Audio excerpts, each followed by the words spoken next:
Our next keynote guest is Connor Petroska. Did I say it right? Close. I'll have you come up here and correct it, would you? Please welcome Connor.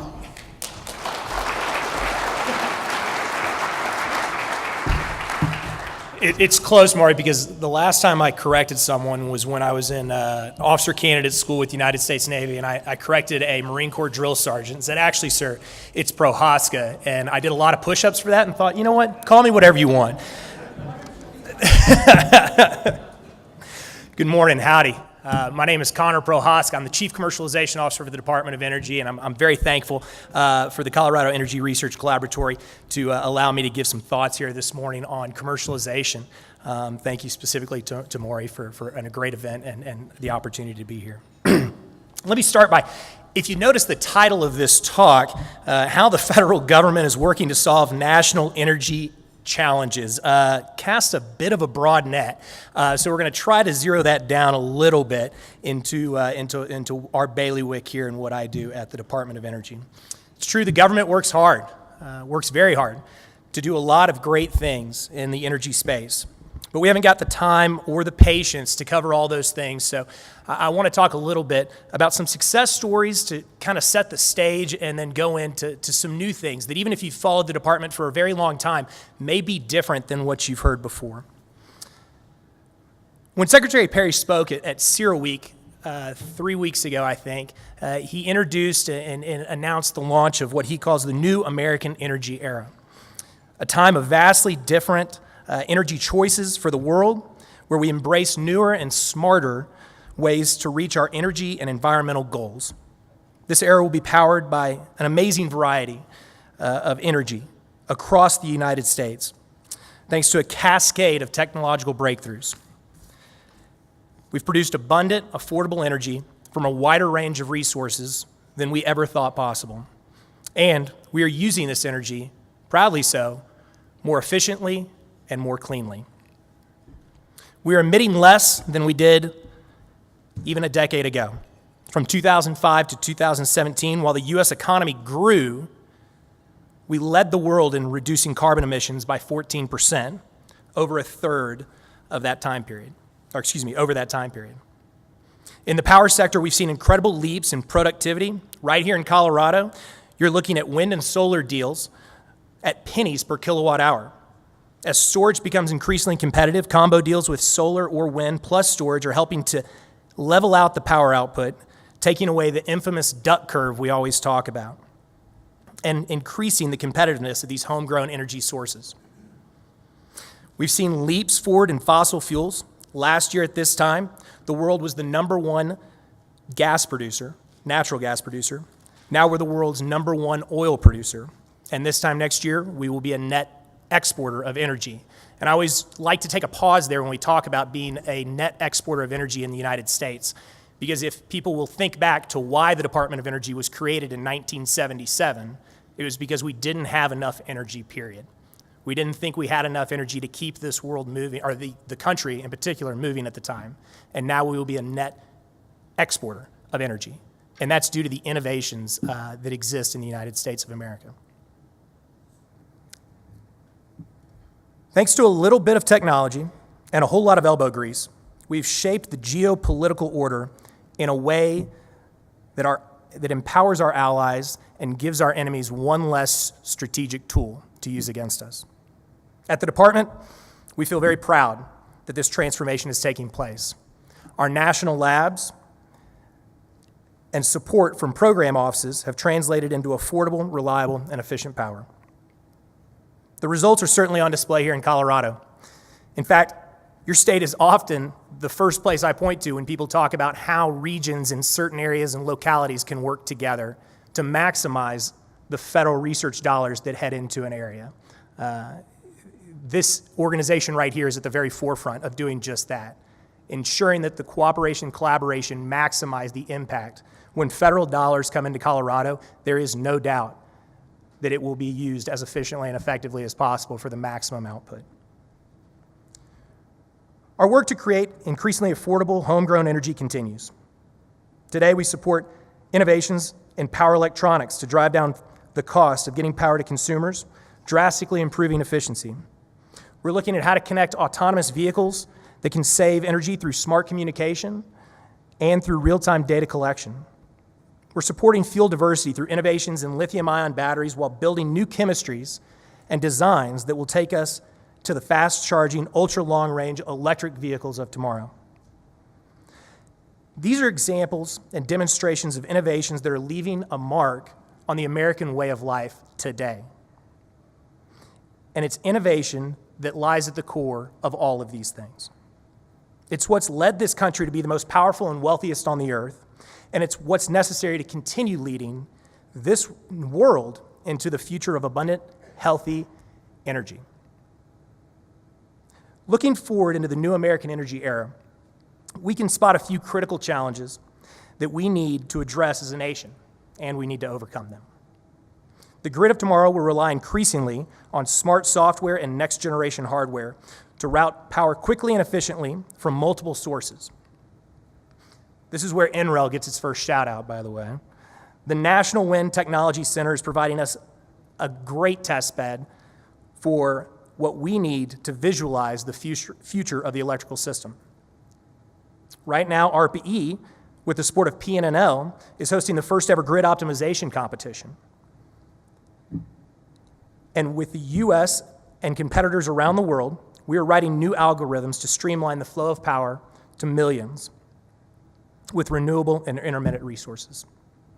Our Beyond Batteries lab call is tackling grid-level storage from new angles enabled by advances in material science and supporting technologies. It's actually our largest grid modernization initiative we've ever had, and it's a comprehensive effort to prepare the grid for more renewables, more storage, better security, and ultra-efficient operation. However, as the grid becomes more complex, protecting it becomes essential, as it always has been. But now from new cyber threats and disasters that will become increasingly sophisticated. We're going to do that with new tools empowered by artificial intelligence. AI, developed with support from the Department of Energy, will help us predict and respond faster than any human could. Last year, actually, the Secretary created the first ever unified office in DOE, CSER as it's called, which is an acronym I'm not going to attempt right now. It's led by veteran cyber warrior Assistant Secretary Karen Evans, and the office is taking point on all of the department's efforts to secure the grid from man-made threats. For more conventional threats, we're making sure to support our armed forces by working diligently with the Department of Defense to transition high-potential, high-reward technologies like portable, efficient, solid oxide fuel cells into a force multiplier for our servicemen and women. This is a small sampling of the challenges we've tackled or seen on the horizon, but we're facing a number that we haven't even seen yet. The Department of Energy houses 5 of the 10 fastest computers in the world, including the top 2, the top one being Summit at Oak Ridge National Laboratory. These incredible facilities can help us create new cures for deadly diseases, increase our understanding of the climate, see inside a nuclear reactor, and catch a glimpse of the dark energy permeating the universe. Additionally, DOE recently announced last Friday, actually, 2 Fridays ago now, I guess, that with Argonne National Laboratory, we will deliver an AI computing potential at the exascale in 2021. Aurora will be the first exaflop performance computer in the world, allowing speed equal to a quintillion floating point computations per second. This raw power will give researchers unprecedented sets of tools to address scientific problems. Past that, we're digging into quantum computing, preparing for problems too tough for even supercomputers to crack in fields like cybersecurity and encryption. Last fall, the department announced $218 million for 85 projects to advance the next frontier in the information age. DOE-fueled AI is accelerating the pace of discovery in healthcare. We're improving treatments from everything from cancer to post-traumatic brain injury. We're helping fight the opioid epidemic. And in basic science, the national laboratories are pushing the boundaries of human knowledge. The Dune Project, the deep underground neutrino experiment, a detector system buried nearly a mile underground between Fermi in South Dakota, will catch neutrinos, hopefully, from Fermilab near Chicago. This collaboration of over 1,000 scientists, 170 plus universities and labs, 30 countries, will help us better understand these tiny particles, often born at the center of stars, and pass through our universe so quietly and quickly, but hold numerous secrets. The developments from experiments like Dune will help us inform the reality, enabling a new cohort of curious minds to take knowledge and put it to work. So the department solves challenges, far from just the energy kind. We often call it the department of everything inside the building. And the beautiful thing is that whenever good research happens, the ripple effects extend far beyond the project's original intent. Ronald Reagan underlined the importance of those ripple effects in basic research when he remarked, "The remarkable thing is not that although basic research does not begin with a particular practical goal, when you look at the results over the years, it ends up being one of the most practical things the government does." As the Chief Commercialization Officer of the Department of Energy, it's my job to help make practical things happen. It's critical to remember that this is not a zero-sum game. As the market applies lessons learned from discoveries in the laboratory, we continue to want for knowledge, and new ways of looking at the world. Our increased efforts at commercialization, tech maturation, tech to market, whatever you'd like to call it, at the Department of Energy are not meant to be at the detriment of basic science. It's meant to complement and harmonize, with the effect being new ways to improve the human condition. The Department of Energy is responsible for, by any measure, one of the largest research enterprises in the world. We attract talent from across the country and around the world to further the understanding of reality. But we don't want it to stop there. You're familiar with shrink wrap, the stretchy, tough material sealing your Thanksgiving turkey, or maybe that DVD that you bought 10 years ago and still haven't opened. With the exception of the physicists in the room, you probably didn't know that it took a particle accelerator to create the first examples of this material known as cross-linked polyethylene. As it turns out, when you shoot a beam of electrons at the commonly available polyethylene plastic, the reaction knocks away a hydrogen atom, allowing carbon atoms to bond together in a super strong fishnet pattern. Voila, happy Thanksgiving. Tech transfer, tech to market, tech maturation. These terms are essential to the successes that we want to celebrate at the Department of Energy from the basic science that is existing there and continues. In the end, we want to maximize the U.S. research and development dollar and make the greatest impact. Science has unlocked the secrets of the universe. It's given us the tools we need to build modern society, agriculture, communications, medicine. None of these would be available today in the modern form if it weren't for advances made in the name of basic science. As the Department of Energy's Chief Commercialization Officer, it's my duty to ensure that we responsibly open our doors as wide as possible to entrepreneurs, investors, innovators, all those looking to put DOE's scientific enterprise to work to make things happen. Because we make a lot of things at DOE, big things. We built the world's first 3D printer. Then we used that big printer to print a Shelby Cobra, an excavator, and a submarine. Pretty cool big stuff. But we want to go further. But there's a point where our job ends and the private sector, their job begins. As the Chief Commercialization Officer, it's my office's job to bridge that gap between R&D done by our national laboratories and the people who can translate that knowledge into products, technologies, businesses that can change the world. Hence the challenge. Since 2015, the Office of Technology Transitions has taken the mantle of managing DOE's commercialization efforts. We host a portfolio of programs and initiatives designed to enable innovators to accelerate their path to market. Just in November, Secretary Perry appointed me as director and then subsequently elevated the position as the first Chief Commercialization Officer and instructed me to ensure what we've been talking about right here, that our federal research dollars make the maximum impact. OTT has been expanded and redesigned to be the front door of the Department of Energy, to integrate market pull into our research planning. We're doing this through a three-pronged approach, focused on policy, access, and promotion. From the policy angle, we're looking inward. We're looking inward on how the department does business, as well as working with our Capitol Hill colleagues on statutory issues that could inhibit successful tech maturation. In that world, we need your help. If you have problems, we need to hear from you. Like I said earlier, Colorado is a fantastic example of the possibility of the intersection of government, institutions, and businesses. We want to hear from you, good ideas and bad problems. As far as access is concerned, we would like to be the front door. I often like to put up a picture of Forrestal because you literally cannot find the front door of the Forrestal building at the Department of Energy. It's a big, ugly building.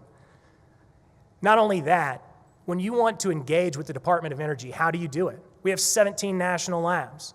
We've got countless different offices. We spend billions of dollars a year and employ, depending on the number, anywhere between 80,000 and 120,000 individuals. We want to be your front door to make sure that you make the best possible connections to encourage your research, your business, and the science to maximize the impact, as I said earlier. Through our lab partnering service, we've done that online. The lab partnering service is a one-stop shop for people and companies and organizations looking to connect with the national lab, whether it's browse our patent catalog, aggregate information on hot topics, or connect with researchers. You can connect with over 157 leading experts right now. You can crawl over 1,000 technology summaries on the website as it is right now and navigate 35,000 plus patents on the website.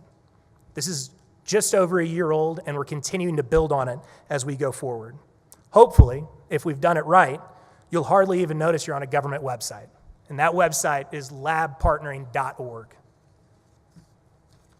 If you check it in the next 2 minutes, then you get 2 partnership agreements with DOE for the price of 1. I'm kidding, if there's any lawyers from the Golden Office. We're also taking a fresh look on how to administer the Tech Commercialization Fund, which is the department's main funding source for building private partnerships. As for promotion, we're working hard to tell the story. We're about to host our 3rd Innovation X Lab. Our first one was on storage, held at SLAC at the end of 2018. We held our most recent in Seattle, hosted by PNNL on grid modernization. And our 3rd one will be the first week of May on advanced manufacturing at Oak Ridge National Laboratory. These are all taking place and are unique to DOE because they're focused more on the commercialization side of the technology, rather than simply a technology working group or discussion. We want to bring industry, regulators, researchers all together in the same room and talk about what challenges or opportunities there are to move DOE technology forward. We're increasing our outreach activities, and if we've done our job right, hopefully, less people will say, I didn't know the Department of Energy did that. We make it our business to share the incredible stories that our labs and offices create, like NREL's Sustainable Mobility Initiative, where we're teaming up with public and private partners to create advanced transportation systems that reduce energy use and emissions to get people where they need to be quickly and safely. In 2019, we're doubling down on spreading the word and telling the story of DOE and its laboratories. We are more serious than ever about getting the world's most valuable knowledge into the hands of entrepreneurs and investors, providing the support they need to understand it and turn it into real products. We're thankful for the support that we've received from Colorado and Colorado policymakers. Specifically, Senators Garner and Bennett have been huge advocates, and former Governor Ritter as well. I'd be remiss if I also didn't personally thank those here in Colorado who have helped me better understand the challenges of tech transfer, like National Renewable Energy Lab's Bill Ferris, and of course, Brian Wilson from the Powerhouse. The department understands and is grateful to Colorado's powerful innovation ecosystem, where our all-the-above approach really shines. It's a true pleasure each time we have the opportunity to see our friends here in the Centennial State.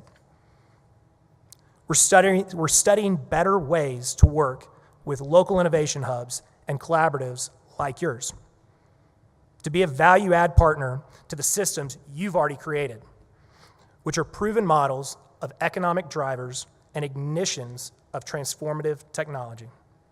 We're doing our best to go beyond the brutal facades of DC's government buildings, to get out there, connect with people, institutions, businesses, nonprofits. We want to be 100% sure that every innovator in America, energy or otherwise, knows about the opportunities the department has and how they can use our resources to achieve their technology goals. I'm excited to say, as was mentioned earlier, that one of the most innovative agencies, RPE, will be hosting its first ever summit outside of DC here in Colorado, here in Denver in July. And I'll say, previous to this role, I was Chief of Staff and Senior Advisor in RPE, and when we made that decision to move it out of DC, Colorado was a no-brainer. And you should be very proud of that. We want to be the world's #1 American innovation salesmen.